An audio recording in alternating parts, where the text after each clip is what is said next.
These days, small SUVs like this Hyundai Kona are very popular, but traditional small cars like this Hyundai i30 hatchback still have a lot to offer. So let's compare these intra-brand rivals for your dollars and see where their advantages and disadvantages lay. The results may surprise you.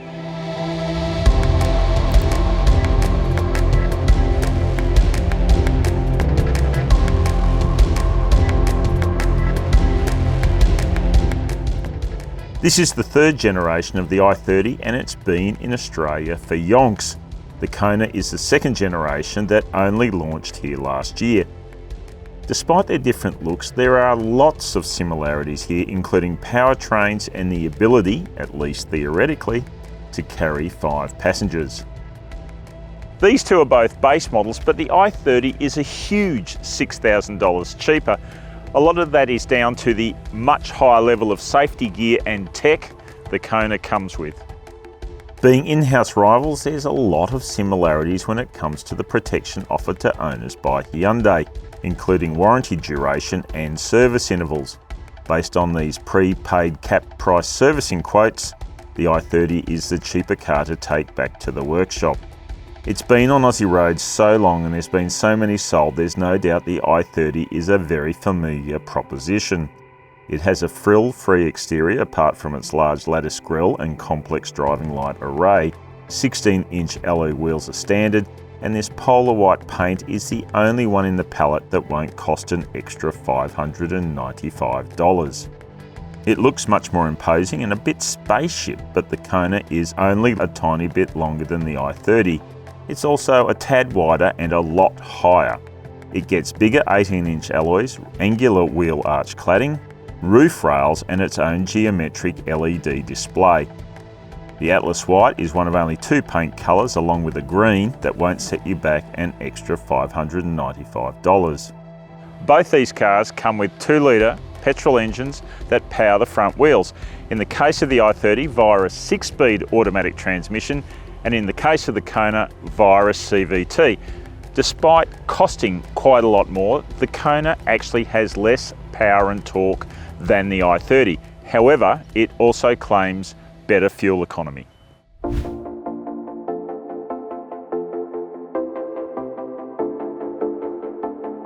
There's no doubt the i30's interior is aging. It's all presented in pretty basic grey and there's no big surprises like a digital dashboard. And what's this thing? It's a key. There's no push button. You still have to put the key in the ignition to start the car. Very straightforward.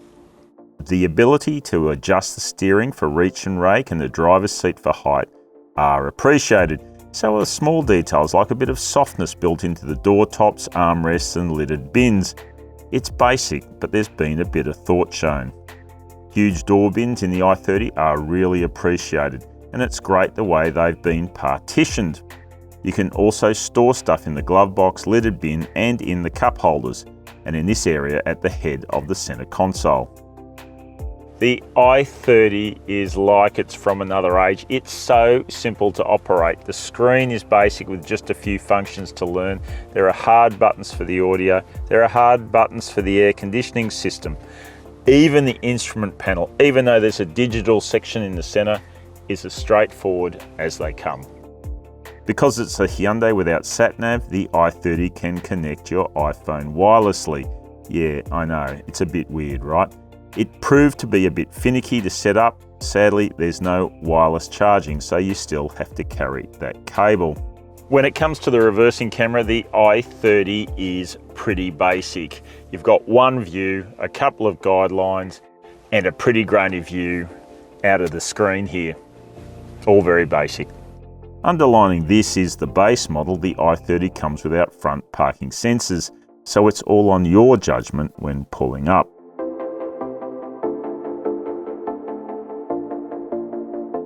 The Kona looks like it's from a different world with its digital screen spread across the dashboard, its oval steering wheel, and this faux metal look plastic that contrasts markedly with the basic black trim.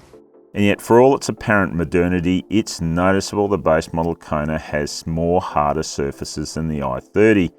This armrest is elbow-bruisingly hard in the Kona, whereas it has some soft padding in the i30. And in a nod to yesteryear, the base model Kona is the only one with a traditional T-bar auto. The rest have selector wands on the steering column.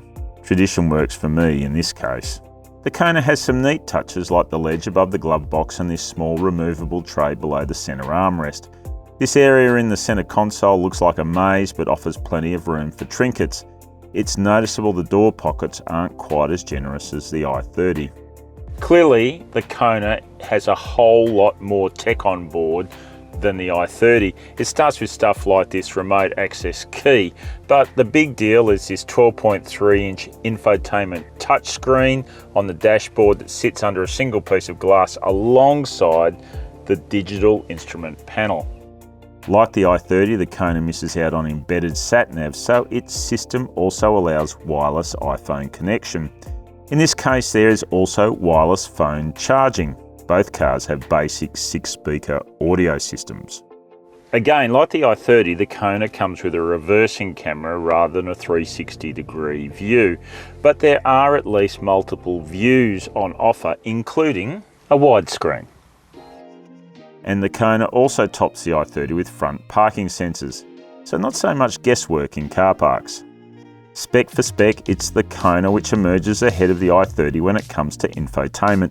But the cheaper car isn't disgraced even if the presentation doesn't look as sexy. The entry-level status of both cars is reflected by their lack of sat-nav and head-up display. It's in safety where the Kona has a clear advantage. It has a much longer list of driver assist systems and a whole suite of safety and security systems provided by the Blue Link connected car app.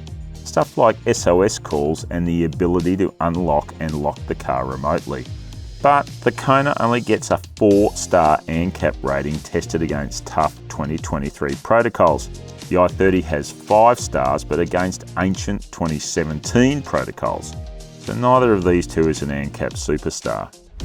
No doubt you've got into the back of a small car when you get into the rear seat of the i30.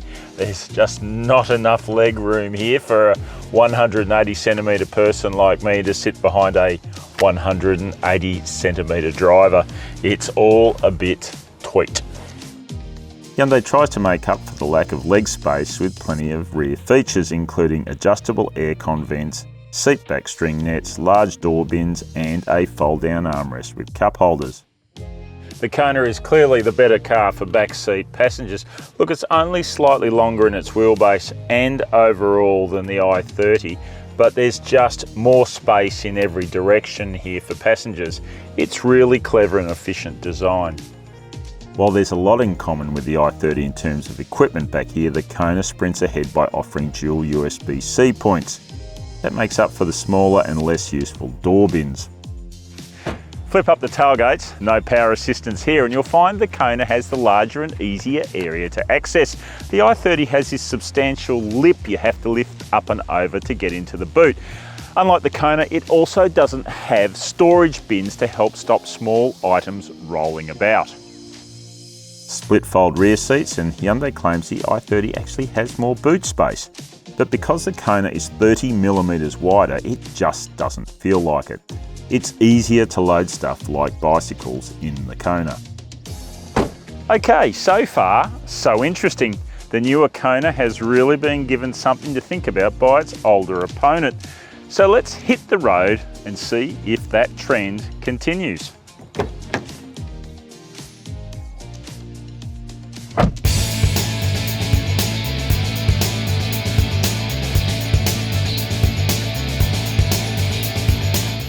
Okay, so we've said that the i30's interior and the way it presents is pretty workmanlike.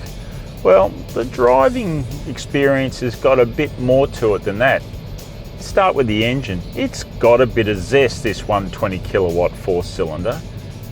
It delivers its power well, and it does it with the aid of a well-tuned 6-speed auto. Yeah, you have to rev it to get the best out of it, and that makes a bit of noise, but there's also plenty of composure. Really impressive. The i30 has a really simple suspension setup, including a torsion beam rear axle, so it's not got an independent rear end. But it does have local suspension tuning from the days when Hyundai used to tune all its cars for local roads and not just sports models. So it rides and handles really confidently. Its lightness helps, and so does the fact that in this age of SUVs and utes, it rides nice and close to the ground. It's quite an unusual sensation. The ride of the i30 is also really comfy. Yeah, torsion beams can get a bit bump thumpy, but in this case, it's well contained. Good example just there. 16-inch tyres with plenty of absorbent sidewall help as well. Overall, the i30 is a surprisingly pleasant car to drive. You do get a bit of engine roar at higher revs and a bit of tyre roar on coarse chip roads, but overall the i30 does a really good job of keeping the noise out and the calmness in the cabin. Visibility is decent looking out of this small car, but there are so many SUVs and utes on Aussie roads these days, you do feel like a bit of a midget in the Valley of the Giants.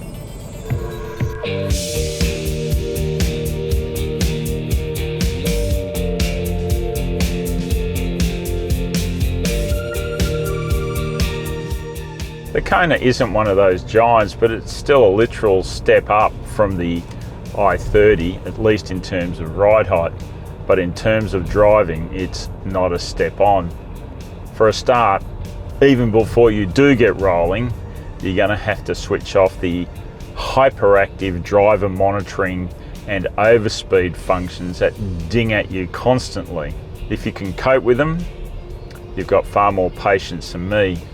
Hyundai needs to come up with a simple one push button setup to quell these annoying noises, because at the moment it's a multi-step process every time you get in the car. It's probably the worst thing about the Kona.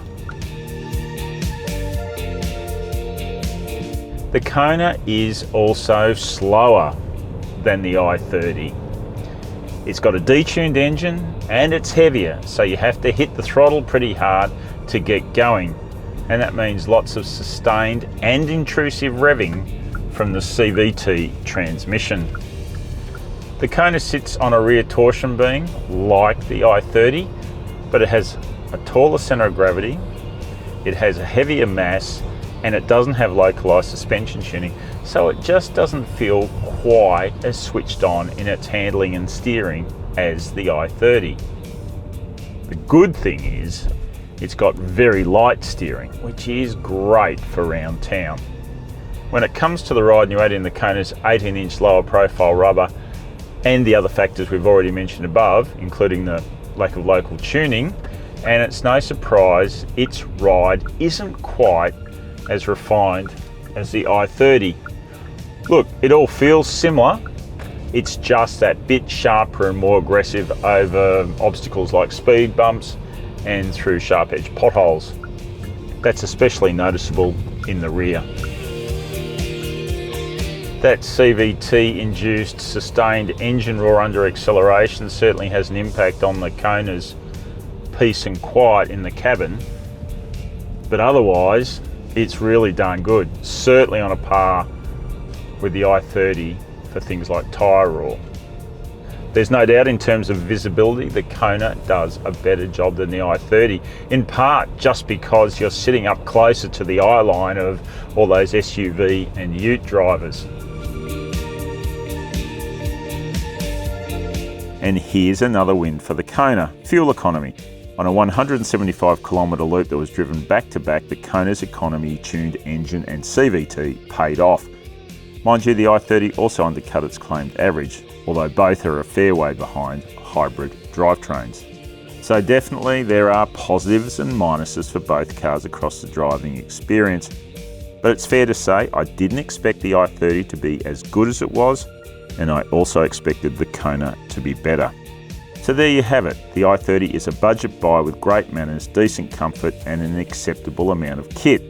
The Kona is substantially more expensive, has more gear and pizzazz, but isn't quite as nicely resolved to drive. So if you're not shopping for a family car, then I can't see any reason why you wouldn't buy the i30. It's good, honest, basic transport, it's well priced, and it's got a long warranty. But if you are a family buyer, then the Kona is the only choice. It's got much more interior space and a much longer list of safety related equipment. And of course, there's another thing to consider in all this, and that is the 2-litre i30 is in run out and won't be replaced. So if you want one of those, act quickly. Otherwise, the Kona is going to be the one you end up in. Thanks for watching. Please like and subscribe for more videos, and let us know what you think in the comments below.